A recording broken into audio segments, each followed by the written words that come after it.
Well, welcome everyone to our first ever idea swap on the best fundraisers ever. And there are two evers in that statement. I'm sure there will be a lot more as we go. But I'm excited about this conversation for two reasons. First of all, I want to introduce you to Jeff. Say hi, Jeff. Hey, everybody.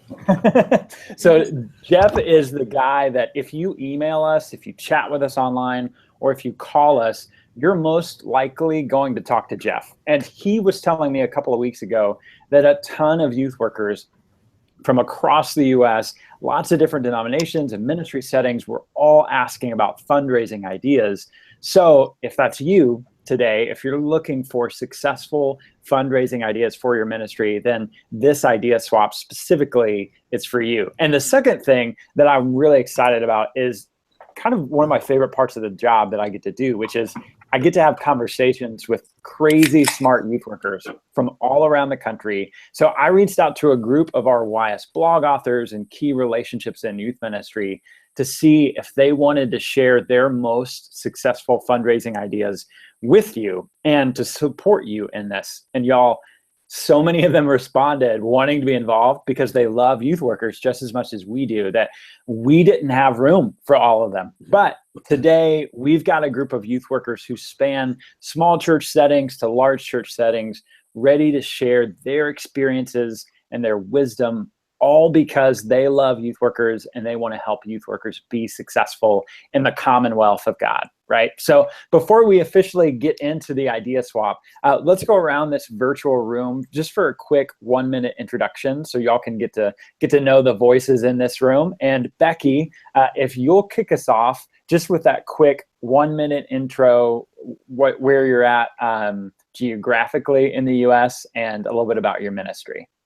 Okay, my name is Becky Gilbert, and I am the youth pastor at First United Methodist Church in Homestead, Florida. And I've been there for about 3 years now. I also teach part-time Bible at the school that is also at our church.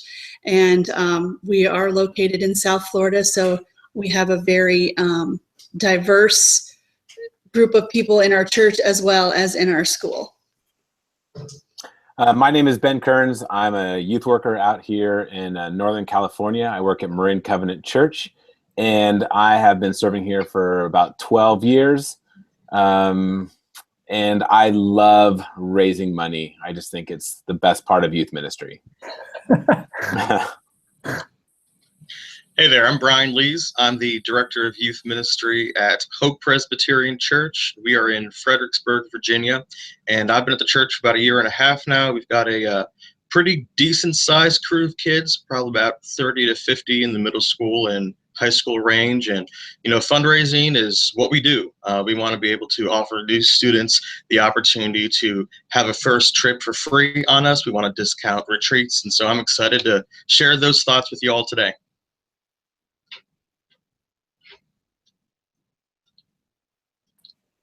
Oh, Frank, I don't think we can hear you, man.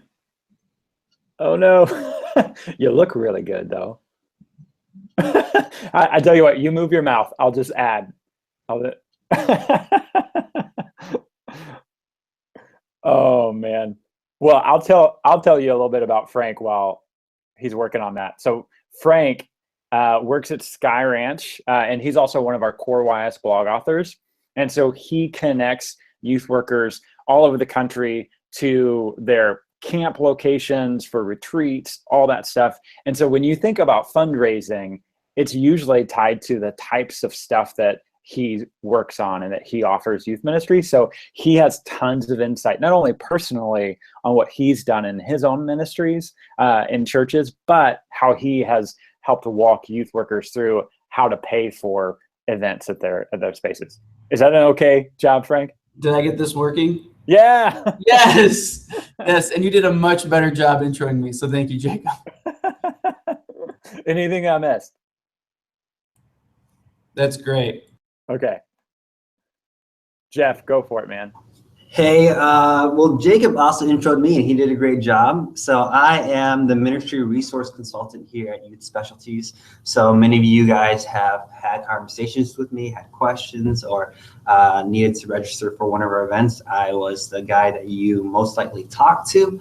I am also a bivocational pastor at a new start in St. Paul, Minnesota called Mosaic Christian Community. And I serve as a multi-ethnic communities pastor. And so I'm really excited to be here because we're still a young church. A lot of our kids are unchurched and are new to being in youth group and don't even really know that they're in youth group. So I'm really excited to kind of get some wisdom and to bring this back to my own ministry.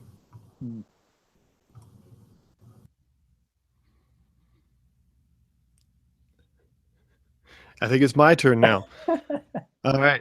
Hi, my name is Jonathan Hobbs. I am the Director of Youth Ministries at the Church of the Good Samaritan. I am in Paoli, Pennsylvania, which is just outside of Philadelphia. I've been doing youth ministry about 20 years now. I've written for some blogs. I wrote for Youth Worker Journal a little bit back when it was still, publishing stuff. I have a book out called Don't Do This, which is all about failures. And not surprisingly, fundraisers are a huge part of those stories. I do a podcast that's going to launch in about 2 months called J3 Youth Ministries. And I sit on the board of a nonprofit, a missions nonprofit called the Philadelphia Project. And through all of that, fundraising obviously is a huge, especially being on a board, that is a huge part of what you do. And I think that anyone that's worked with me, especially the administration people, would be shocked that I'm on here today because I don't think I've been under budget in about 20 years of ministry. So, but I am very honored to be here and excited for this conversation. All right, Stan, bring us home, man. Yeah, my name's Stan Elder, and I'm with the National Network of Youth Ministries, and I'm the Ohio Valley area coordinator, and and fundraising's my life. So that's awesome. So with this group, I imagine that there are lots of struggles with fundraisers from lots of different angles. So for us to kind of kick off this conversation, I'd love to talk about what the most challenging aspects of fundraising is for your ministries.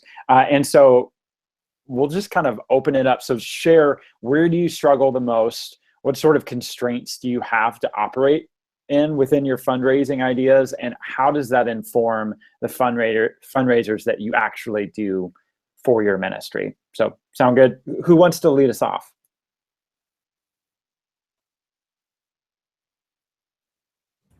I'll take a stab at it since you can hear me now. So I'd say for me, the biggest challenge I'm facing, I think this is pretty universal, is just being timid, being afraid to ask people, and just like, for whatever reason, feeling like I'm begging or like it's just the wrong motive going in. And then what I've found is really by fundraising, I'm inviting people to partner with me. And so that has really changed my efforts in that I'm always including a story in how I'm fundraising. So no matter what the thing is that I'm doing, I always want to include a story to connect people to the mission that they're doing. I don't want them to just hand me a check. I want them to actually engage. And then also, I'm always looking to make the fundraisers personal and unique.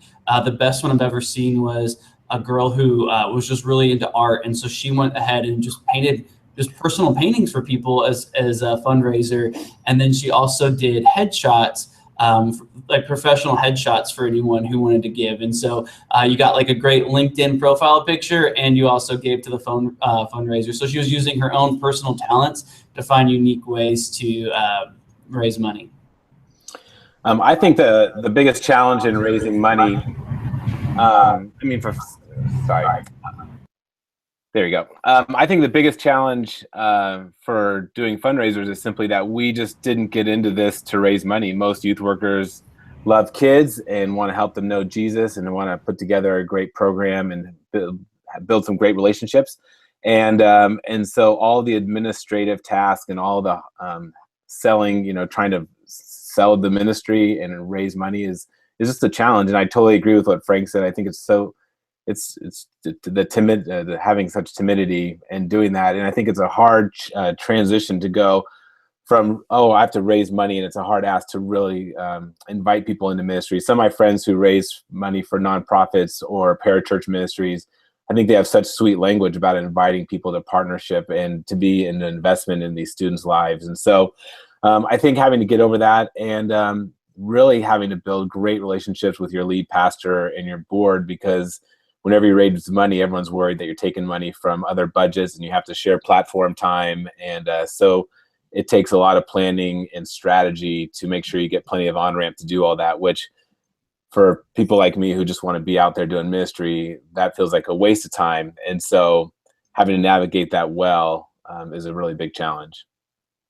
Yeah, Ben, I can totally empathize with you when you talk about the importance of wanting to get your staff and your board, on board with you in your fundraising efforts.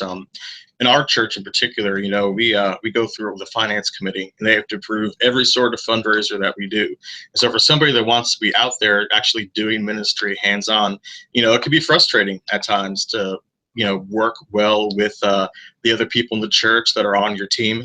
Finding time in the calendar, looking at the church's season, making sure that you're not running up against any big, constraints on the stewardship level of the whole church. But again, I always believe that people are greater than programs. And so maintaining those relationships with people in the church, getting them on board, having them be invested, recognizing that, we're not just trying to say throw a car wash to raise a couple $100s, but that we're talking about giving our students the opportunity to learn and grow in their faith and to have opportunities to share the gospel with their friends. So I couldn't agree with you guys more on that front.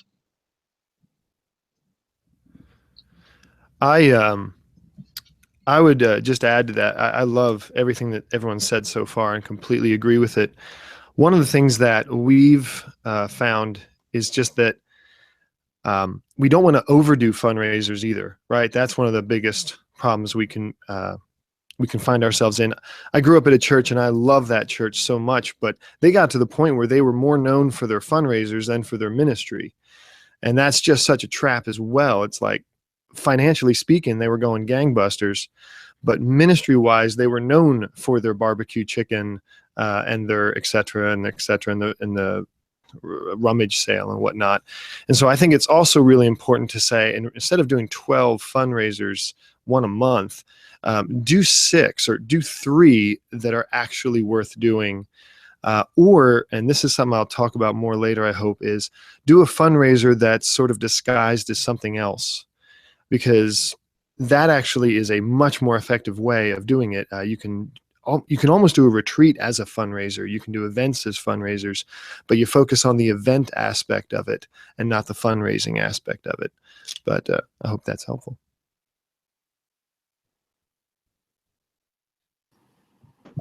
Yeah, for me, the temptation factor is always a key part. But one thing I kind of realize is it's not between myself and the individual or the people that I'm talking to. It's between them and God. And I think we also need to understand is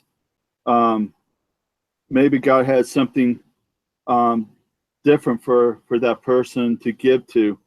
And we just, if it's a no, maybe it's a no at that moment, or maybe they're given to something else that God wants them to give to, or even if it's a maybe, that's maybe somebody you can come back to again, and even somebody who's a no, you can come back to again. But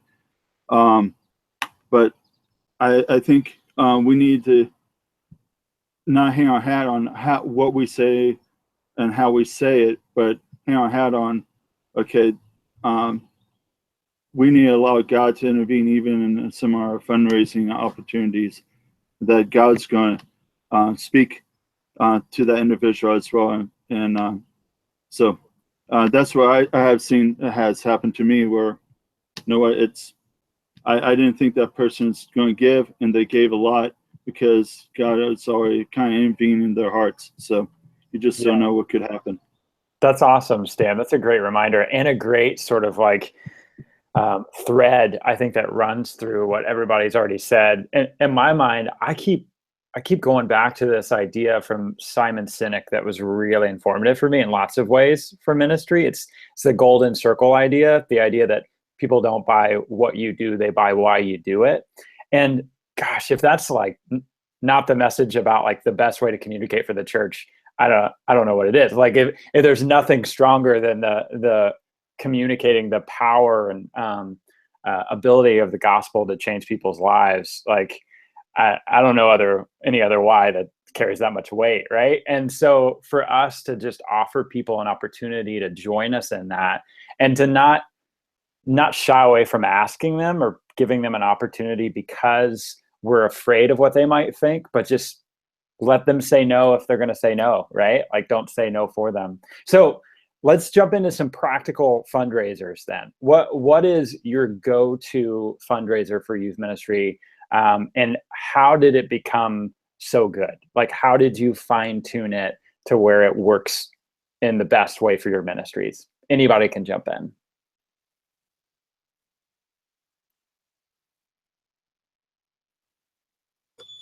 I'll start. Yeah, Becky, go for it.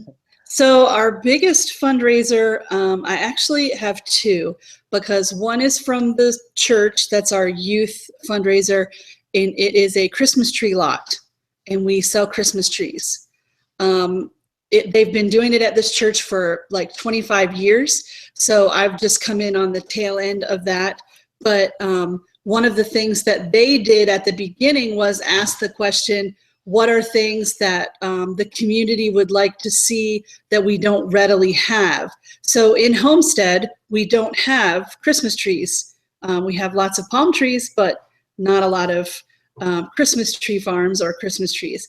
And so they contacted a farm in North Carolina, and every year they bring down the Christmas trees and set up a lot in the front of our church and sell Christmas trees to the community. One of the reasons why I think it continues to be successful, 3 years ago when I got here, I asked them to think about making a video, like a PowerPoint or a video that we show when people come into the lot, they can see it, that shows all the different projects that the youth do with the money that they raise from the Christmas tree lot. So we have, those stories, those actual youth who are going places and meeting people's needs, not just in our community, but also in other communities. So that one, I think, is really, it's really well done. The whole church kind of comes together to help because we need fencing, tenting for the trees, an irrigation system, all of these kinds of things that are, beyond just a few people being able to do in the one group. Do you have specific roles that like the students in your ministry play in that? Or is it just kind of like the whole church takes it on and the money specifically goes to the youth ministry? The youth are specifically tasked with getting the word out. I put them in charge of a lot of the social media, going to places around our church to put out flyers and things like that. And then they are the ones who actually are at the tree lot. They greet the people when they come. They help them pick out a tree. They wrap it up, put it on their car, ring up the sale, all of those kinds of things. So the youth have the face-to-face with the people when they come to the tree lot, whereas a lot of the background work to get set up, such as getting permits, doing the irrigation, sometimes the youth help with that, but the adults who know how to do those things are the ones that kind of take the lead on those specific parts of the project. Man, Becky, what I really want to point out in this idea that really stood out to me was that here in Minnesota, we don't do that because we have pine trees everywhere. And so I think it's just absolutely brilliant that you thought of a fundraiser that meets the needs of the community, and that really brings in people. So that's got me turning a little bit. So I really appreciate that. And you pointing that out to us. For smaller churches, our church is about 200 on Sundays, so it would be considered a smaller church. You have to think of, ideas that will draw the community, because you can't keep asking those same, 75 to 100 adults who are in that church for money over and over and over. It just, at some point, there's just no more to give. And so getting other people involved is really important if you want to be able to have a successful fundraiser. That's awesome. Anyone else? Yeah, I've been snapping to it. Other ideas? Who else wants to jump in and share something else along those lines? I'll go if that works for everybody. So we do a couple, some quick hits. Like if you have a Chick-fil-A in your area, it's a no-brainer. You just do a Chick-fil-A night, but that's not a major fundraiser. All right. I mean, yay, we made $50, but it's really just so you get some free chicken. The one thing that I love that my that Jacob just ruined for me was the envelopes fundraiser, which he mentioned in the trailer for this discussion. And the one thing I just wanted to point out about the envelopes fundraiser, number one, I actually kind of like it because you're just asking for money. You're not like you're being real with people. We're asking for money, but you're asking for as little as $1 and as much as 200. If you have a larger church, you can go all the way up to 300. But if you do the math here, if you get just 200 envelopes taken care of, you get over $20,000. That is a major fundraiser. And it's so practical and it's so tangible. Very similar to what you had said earlier is we actually set it up in the atrium at our church for 3-4 weeks, maybe 6 weeks. Actually, yeah, it's like 6 weeks. And we put it on a clothesline, and we have little clothespins so you can actually just see all the envelopes hanging up there. We had visitors that came in on Wednesdays that were interested in participating. We always say it's at least as much money as is what's on the envelope. So that's always fun. But we raised over, I think, $14,000 for a missions trip overseas. We have like 500 people on a Sunday, just to give you an idea of the size of the church. And we did 300 envelopes, which, if I have my math right, which I can't guarantee I do, but 300 envelopes, you have the potential of something like $40,000. It's so much bigger and so quick. But the big one that I love that we do has to do with a movie theater and Star Wars. And this is one of those things where fundraisers can be, for youth directors, where you just get to do the thing you were trying to get done anyway, but now we can make it a fundraiser. And that's, we know that Star Wars is going to sell out on opening night. It's pretty much a given. Now, there's not a lot of movies that fit this. For us, it's Star Wars. Another church, because it's owned by Disney or other things, you may not want to do Star Wars, but there may be other movies that fit this. But we knew it was going to sell out. So we rented out a theater. We bought all the tickets. You have to pay. We paid $13 a piece for them or something like that. We sold them for just a couple bucks more, $15 a piece. And then when we sold out, we actually had to go up in theaters twice. We went all the way up to 300 seats. People, we put it on Facebook, friends and family, started buying them, and we sold out. We made a program that people gave, just a little bit of money to be in the program, but it's 300 local people. So people are actually interested in being in the program. We threw a program together.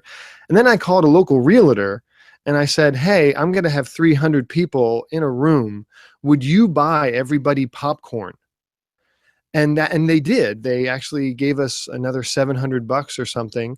And every other person got a large popcorn. So everyone loved the event because it ended up being cheaper to come to our event because they got a free popcorn for the price that would have been just for a little bit more than the ticket. We ended up clearing over $1,000 on it pretty easily. I think we got close to $2,000. And while that isn't, that's not $20,000 like the envelopes, it was $2,000 and I got to go see Star Wars. And on top of that, I've guaranteed myself a fundraiser every December for the next, like, I don't even know what it is now, like 5 years. So that's $5,000 in the bank, pretty much guaranteed. So that's my 10 cents. I love that. And going back to the envelope idea, Jonathan, I'm curious. So I think a couple of people are trying to join in on the live chat, and there's some issues where some stuff isn't showing up.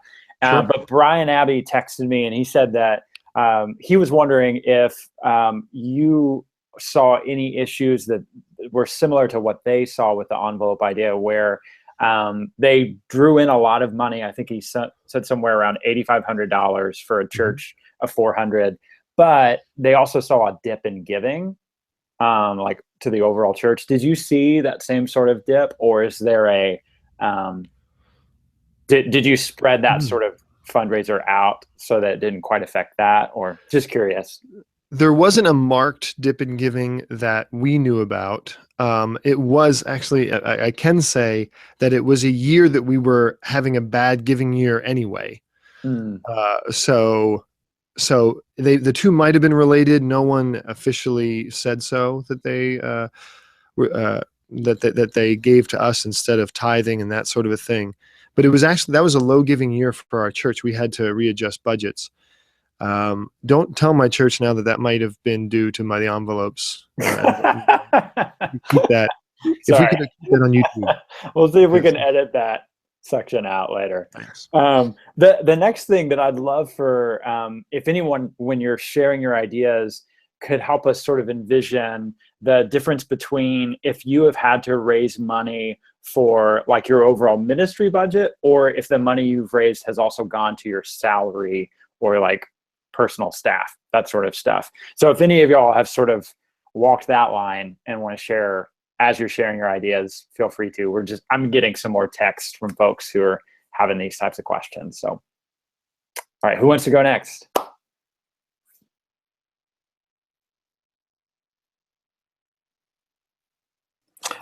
I guess I'll go. I'm a big fan of the envelope fundraiser. I just, the best bang for your buck. There's a great way to celebrate what students are doing. It's the best bang for your buck. I love those ideas though, where students actually have to put some work in and do some effort in. I've never had to raise money for my position, but I've been hired with you can work for a year, and if we have enough money and we raise enough money, you get a job for a second year. And so I've been on the receiving end of having my job be at stake to fundraisers. And that's really stressful and awful. I don't really have any clever idea that's over and above everything, but what I've actually found over the long haul is kind of the slow and steady building of friendship and goodwill with the leadership of the team, of the church, and getting to continue to sell the vision of why it's so important to invest in the student ministry. And I think when you're kind of starting youth ministry and you're starting to build a program, you got to scrape for every dollar. And so, but while you're scraping for every dollar, I think it's really vital to be wise with your relationships and your platform time, and to highlight students and make sure you're doing a youth Sunday and just different things like that give adults the opportunity to see what an incredible investment in the life of students are. And just one quick thing, one of our superintendent, he goes around and he shares the story. I've just taken it from him. He just says it's exponentially harder, for students to grow in their faith than it was even a generation ago.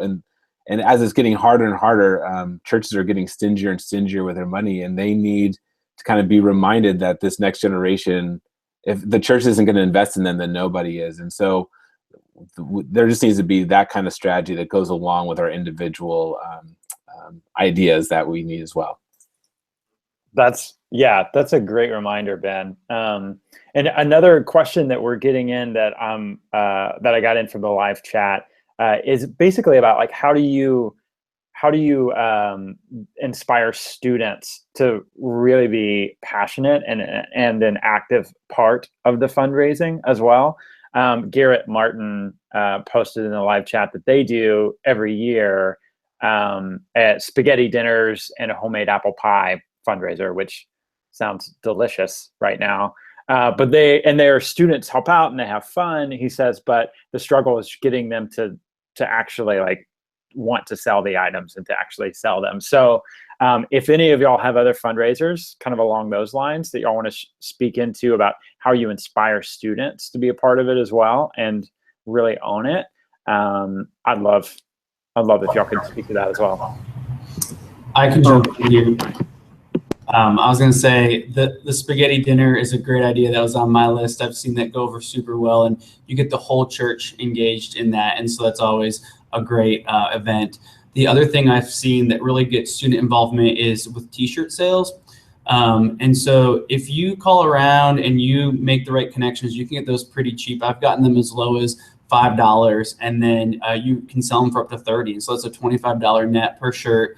And if you get the kids to make a cool enough design, or get them involved in voting for the design or whatever that looks like, then when the kids buy the shirts, they're wearing them to school, they're telling their friends about them, and so they then become these salespeople in a sense.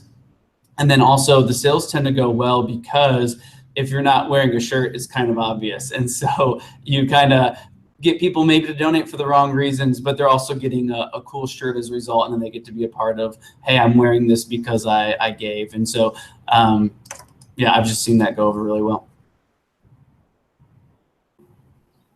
Yeah, actually, for me, the church I go to, those type of fundraisers are basically they don't do those, and the one thing they do allow is just individual, two things. One, individual giving, and have the kids make just prayer letters. So what we do is our youth leader, he writes just a letter out, and they can email it, they can send out, and we just challenge our students to pray and get a list of 50 names, pray over those 50 names.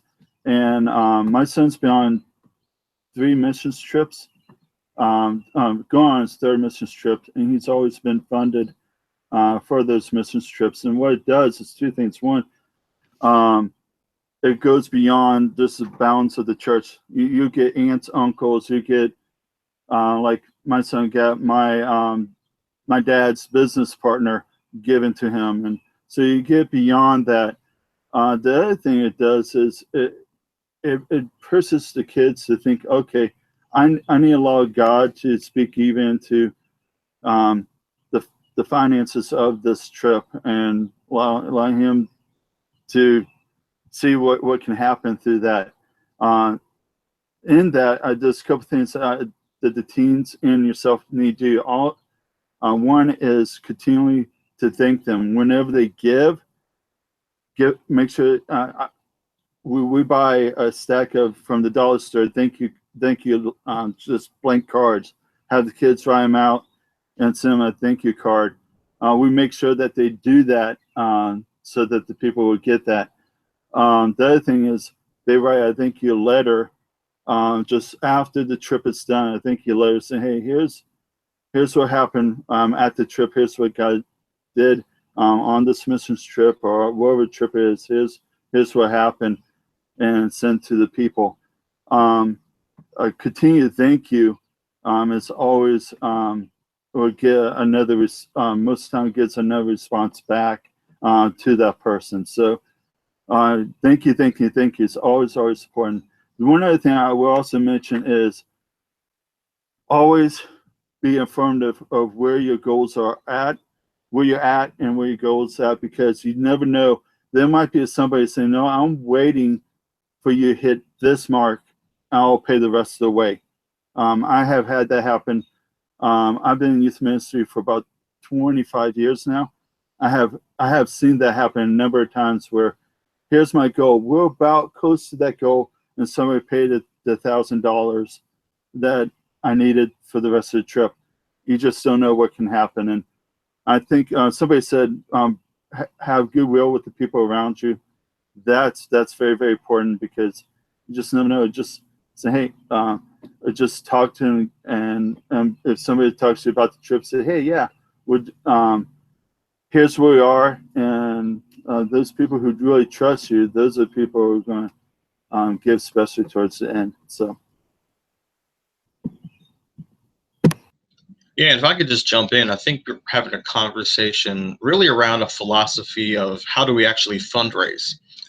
My first position, I was bivocational, and I worked at, out of all places, a Christian car dealership. And actually, they did things with integrity. They were good people to work for. And when I moved up into management, I went over the numbers on a regular basis. And so I think it's important for us as people in youth ministry to spend a little bit of time every month actually looking at those numbers.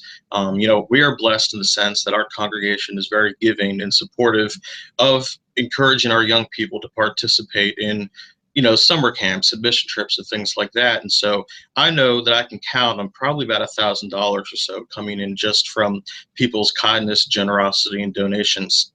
I think the other thing you want to do is you want to have events that are very public. So often people believe that the youth of our church are segregated. They don't see them. They're not spending time with them. So on our end, our church throughout the year does Wednesday night dinners and programs. And so we do an Ash Wednesday pancake breakfast wherein the youth come, they make the food, they're in the serving line. And so we're not clearing a ton of money doing that, after the cost of that food, maybe $400 or $500, but it gets the youth in front of members of the church. And I think that's crucial. The biggest fundraiser that we do this every other year. We put on a community silent auction. And the way that we do that is pretty large. We look at the entire church and say, who is gifted in doing what? Who are some people in our youth ministry that are really adept at social media? Who are some people that are, really adept and comfortable with soliciting local businesses to offer donations? I write up a letter, I put in our nonprofit, ID information in that letter, so they know they're making a tax deductible donation. Who are people that are great at doing promotional items? Who are people that are great at doing all the budgetary stuff behind the scenes? Who can we get that will be willing to actually physically set up the space? Who can we get that's willing to cook a meal, and who's really talented at budgeting those things? And the youth hop in on all of these efforts and endeavors. We want our church to be intergenerational. Fundraising is a wonderful opportunity to do that. And so, we solicited a number of donations this past year. I think we got close to 90 items that were up for bid, and I think about 85 or 86 of those actually sold.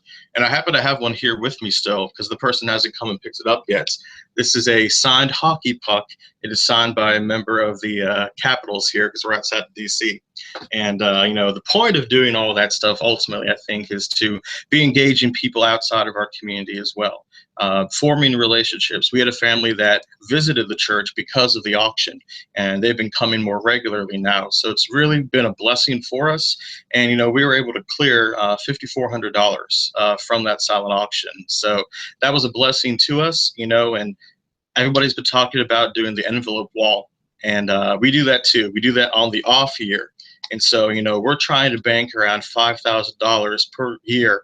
And we recognize and we know that by doing things that are very upfront and public and things that are more behind the scenes, that we're not going to be tapping our congregation relentlessly for fundraising, but we've got this philosophy of how we're going to raise money and hopefully, be able to provide our young people with the financial assistance they need to go to a camp and to go on a mission trip and have those experiences, enable them to grow closer to Christ. I really appreciate that there's this thread going through everybody's conversations around fundraisers that is around how do we connect the community outside of the church with what's happening in the church, and how do we serve that community? And it reminds me of, there was a fundraising idea that a blog author for our YS blog submitted a couple of years ago in a blog post, and it's still one of those that I've never been able to do because I've never had the bandwidth at the churches that I serve, but it is one of my favorites around that. So I wanted to throw it out to the panel for us to sort of dissect as a panel in our remaining 5-ish minutes, just so maybe it'll be an example of how we take an idea and then customize it and perfect it along the way for our ministries. Does that sound good, panel? Okay, cool. Absolutely. So this idea is essentially a coordinated workday within the city. There's a few different steps to it. One is you call like a city office, explain that you've got a team of youth from your church that want to work for the city on a service project for the community. So the experiences that this author said is that most cities are really interested in free community service and will provide maybe even some limited supervision or some tools for the project, like paint or rakes or whatever. And projects that they've seen done have been done on like waterways, public parks, public buildings, removing trash like from public areas, that sort of stuff. The second step is setting a date and then letting the city and parks department know that the students will receive sponsors for like a camp or retreat or whatever it is that's easy for them to understand where that money is going to within the ministry. Because sometimes if you just say it's just going to the church, you may not get as strong of a response if you say it's going to this specific element within the church, if you can do that. So, and then receiving permission to use the city logos on like promotional stuff, all that. The third step is then creating a pledge sheet that's like has your church's name and logo on it, your city name, or any other organization that you're partnering with it within the city, and create it as like a fund run sort of sheet where students will take the sheet around to businesses and other places in the community and ask for pledges per hour that they work on that specific project for the city. So if someone gives 25 cents for each hour, that would be $2 for an 8-hour work day, right? Does that do that right? Anyway, so if you ask businesses to donate, though, that's what this author is saying, is that they would often receive anywhere between like $3 to $5 per hour for a pledge per individual, which turned in a ton of money. And then the next thing is just equipping the students to go out and have those conversations. Something as simple as like calling a business and saying, hi, I'm working to go on a leadership retreat or whatever with my church. We'll be working next month cleaning up the creek or the park. I was wondering if you'd be interested in sponsoring us for each hour that I work. It's tax deductible. We'll be working alongside the city.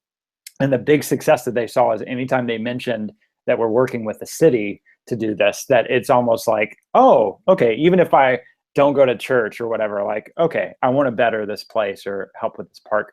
And then it's just to do the fundraiser and then do the collection of it and organize that in a really efficient way of collecting the funds. So with that idea, panel, where are the holes? What's good about it? What's bad about it? Like, how would you critique this idea so that we get a sense for how someone else might do that when they try to apply it?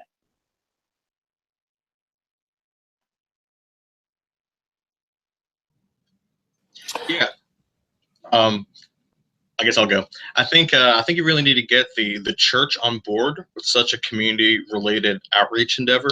I know so often a lot of our churches, especially smaller churches, I've been in a number of smaller churches, and there's a certain amount of hesitancy of what does it mean to actually go and fulfill the Great Commission. Our church, whenever we're doing outreach-oriented activities, we really want our people who are being mobilized to be on board with what is the mission. And it's not just, about actually executing the task, but it's about representing, the gospel, being the hands and the feet of Christ. And so ensuring that, your church is on board, ensuring that, they're excited about this opportunity, I think is crucial to, making that a successful one. And I think it's great. I'm excited to maybe do that myself here in the future. I think it's a really brilliant idea. I think as our contexts and communities are becoming, increasingly more and more post-Christian, and there's not just and there becomes, huge animosity between our communities and the church, to find ways to just offer grace and blessing and service. It's weird, in our context, we could get zero traction when we're trying to talk about missions or church stuff. But if we go on a service trip or a service project, even how we started shaping our missions trips, we've chosen to use a lot of service language to broaden our appeal for families and for students who are on the edge of the church. And so I think, boy, what a brilliant way to be a blessing to the community, and for an easy on-ramp for the church and community to engage in partnership together.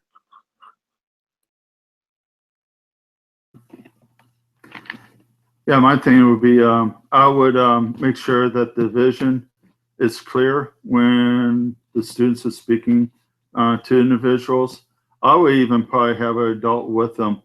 And maybe for the adult to share for a couple of times how to approach somebody about this, and then allow the students to do it.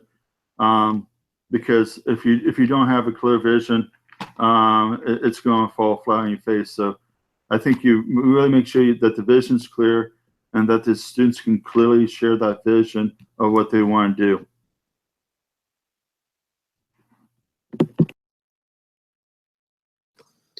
I was just going to say that it would be good for the people to make sure, I know they mentioned having an adult maybe train the youth as they go to speak to businesses and other people, but to maybe even spend some time with the parents to talk about that, and so that they can see the value of having the youth go out and do those things. A lot of parents are wary of sending their youth door to door, so to speak, even if it's to a business. They don't necessarily see the value in that, but especially in today's society where so many youth can have a hard time holding a conversation. Speaking, how to speak to people and talk to them and explain what they're trying to do. And the parents maybe would get on board if that was explained, as it would be good for them when they try to get a job.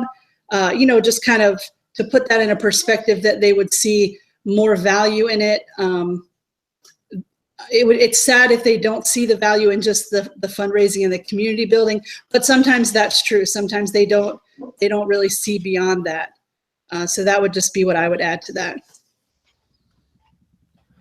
That's one of the things I like a lot about this is the idea of I'm looking for the community to participate. I'm actually specifically looking outside of the church.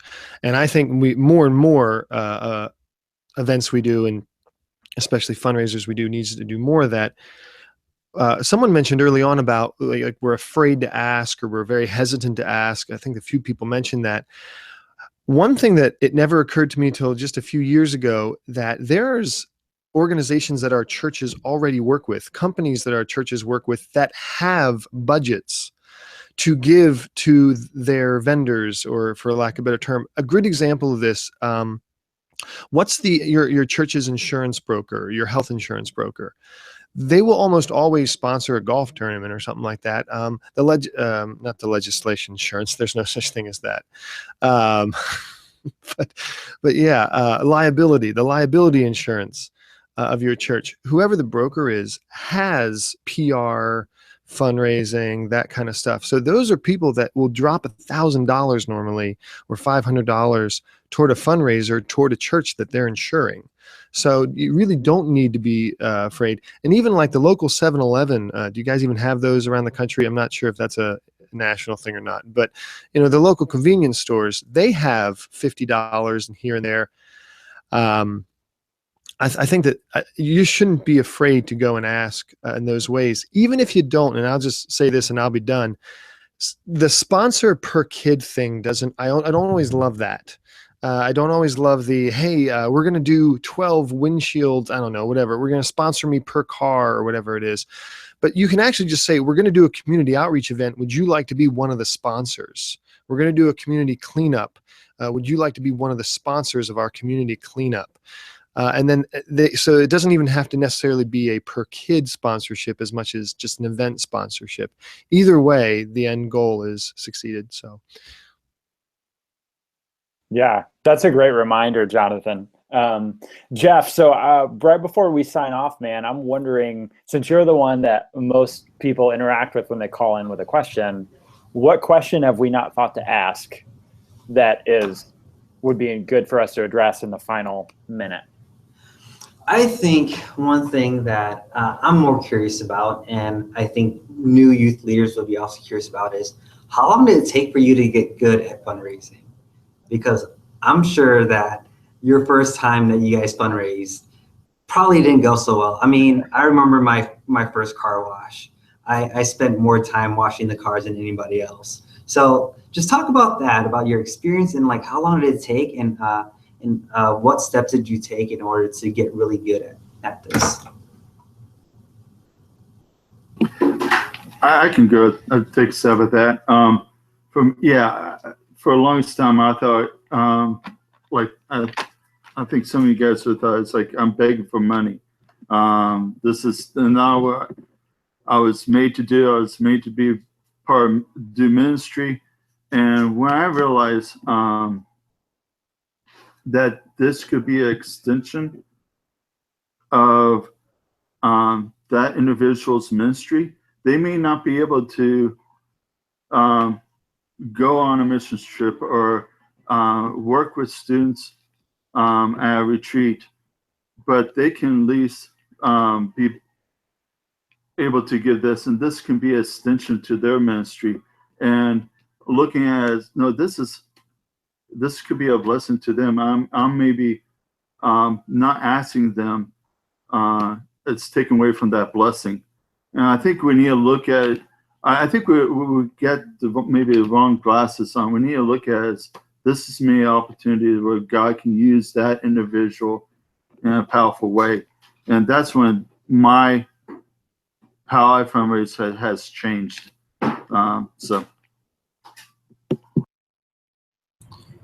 I'd say for me, I just had to learn very early on that it's a game. You face a lot of rejection, and so if you learn, hey, for every 10 no's, you get 1 yes.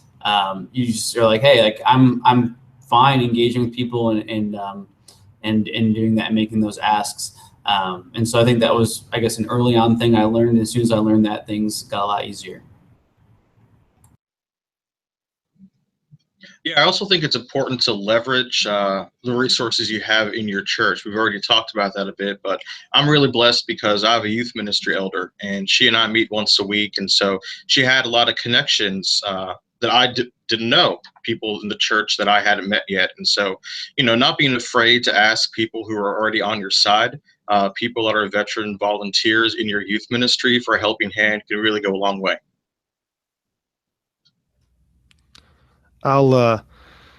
The one part I'd add to all this is when it's your first year doing a fundraiser, you just don't expect to raise that much money. It's just good to know. We mentioned spaghetti dinners, and just as a heads up to all the people watching, a big pot of boiled water takes a lot longer to boil. Just remember that. You're welcome. But yeah, so there are just simple mistakes that you're going to make in the first year, and it's going to cost you, and that's fine. It's your first year if this is something that ends up happening year to year to year to year. So how long did it take me to get good at fundraising? Well, I've been doing this almost 20 years, and I think it's taken me about 23 years to get good at it, roughly. I'm not good at math. Well, any final thoughts before we go? I mean, the only other thing that I would say from my perspective is like I think Frank's sort of in all of his intellect, like the way he approaches it from like, for every 10 no's, I get 1 yes, I think is really, really smart to just sort of put in as far as the idea of how much work am I going to have to personally put in? How much work are our individual students going to have to personally put in to be able to hit our goal? And even if you just have to guess at that sort of stuff at first and then fine tune it along the way, I think it's better to at least start with a healthy guesstimation of that stuff first, rather than just saying, I have no idea, we'll just give it a shot and just see. Otherwise, you won't ever know if it's being successful or not. And it might turn around to be like you're 2 or 3 weeks in and it is not worth your time, and you're not aware enough to completely unplug and like reimagine what it would look like and then go back to it later, right? So well, I think that's about all the time that we've got, unless if anyone else on the panel wants to jump in with a final word. But thank you all so much for being willing to share your perspective, your wisdom on this very first YS idea swap on the best fundraisers ever. We'll be doing more idea swaps really similar to this in the future, so stay tuned for more information on what's to come. And thank you all so much for joining us. We'll just say bye. Bye, everybody. Thank you.